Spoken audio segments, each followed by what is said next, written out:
Hello, the Pioneer viewers. How are you doing? I hope you're healthy and well. As the Pioneer team, we continue to bring you the developments regarding the Russia-Ukraine war. In a moment, we will share with you an incredible event that took place very close to the front line. The war is not only won by the advances or attacks on the front line, it is also necessary to be effective and strong at the points behind the front line. In this way, enemy losses are not limited to those on the main battle line.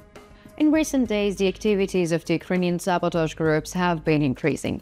The efforts of the sabotage groups, which have been fighting with great dedication since the first days of the war, deserves real appreciation. Recently, Ukrainian sabotage groups carried out a major operation in the occupied Ukrainian territory. Vladimir Putin, the president of the Russian Federation, who was preparing for the elections, suffered major blow. So, what are the details about this operation carried out by the Ukrainian saboteurs? Let's take a look together.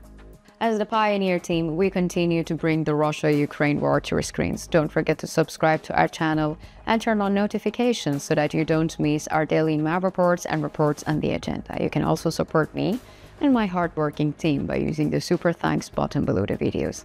Let's start if you are ready. The Pioneer reports. The Russian military's war to occupy Ukraine, which began 2 years ago, continues. Ukrainian armed forces are working hard to liberate the occupied Ukrainian territory. Meanwhile, Vladimir Putin, the president of the Russian Federation, is assimilating Ukrainians in occupied Ukrainian territories to make them part of Russia. As it is known, there are presidential elections in the Russian Federation in the coming month. President of the Russian Federation, Vladimir Putin, is also preparing for these elections. According to reports, Vladimir Putin has made these elections a part of his administration and assimilation policies. The Russian leadership will force the local population in the occupied Ukrainian territories to vote for the Russian elections. In this way, Putin aims to create a sense of belonging to the Russians among the Ukrainians. However, in recent days and the recent developments have made it clear that this is unlikely to happen. According to reports, one of the offices of Russian President Vladimir Putin's United Russia Party was blown up on the occupied Ukrainian territory. The incident that shattered the president of the Russian Federation, Vladimir Putin, took place recently in the occupied Nova Kakhovka. According to reports, preparations for the elections were underway at the Nova Kakhovka office of the United Russian Party.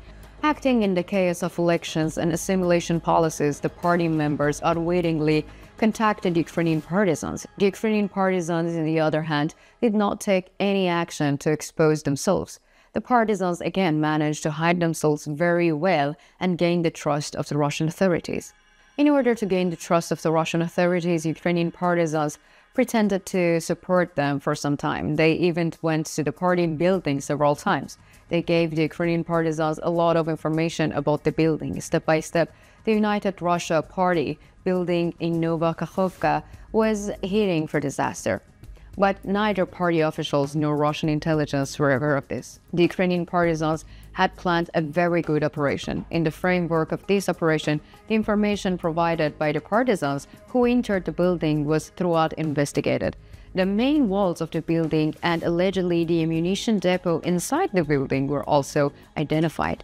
According to reports, there was also an ammunition depot in this building. Ukrainian partisans had chosen the point where this ammunition depot was located as their main target. The Ukrainian partisan groups was mobilized at night to approach the building after controlling its perimeters for a while. Bombs were planted in the main columns of the building and the area of the ammunition depot. Nova Kakhovka shook violently with the explosions of the bombs. According to local sources, the explosion had an impact on a wide area. The Ukrainian Resistance Center claimed responsibility for the explosions, and in their statements on the subject, the following statements were used.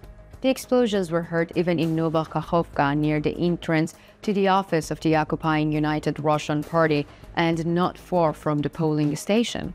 The occupiers are trying to hide the fact that the attacks was carried out by the forces resisting the occupation in the temporarily occupied territory. Instead, Moscow claimed that the explosion was caused by a drone strike in order not to create panic.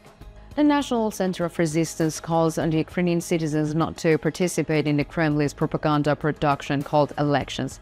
At the same time, the resistance movements openly declares that any collaborator who helps to organize the electoral process will be held responsible for this action. Every move of the occupiers against the will of the Ukrainian people will surely be met with the response.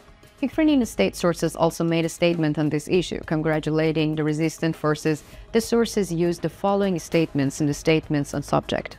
The explosions in Nova Kakhovka were a hello message from the resistance movements to the occupiers.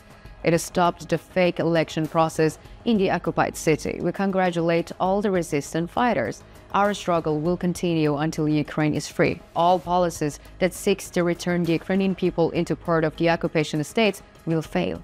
The attack on the building of the United Russia Party caused a huge shock in Russia. The fact that this attack took place shortly after the elections has further frightened the Russian leadership. Ukrainian partisan groups had previously targeted United Russia Party buildings in the occupied Ukrainian territories on several occasions, causing major casualties.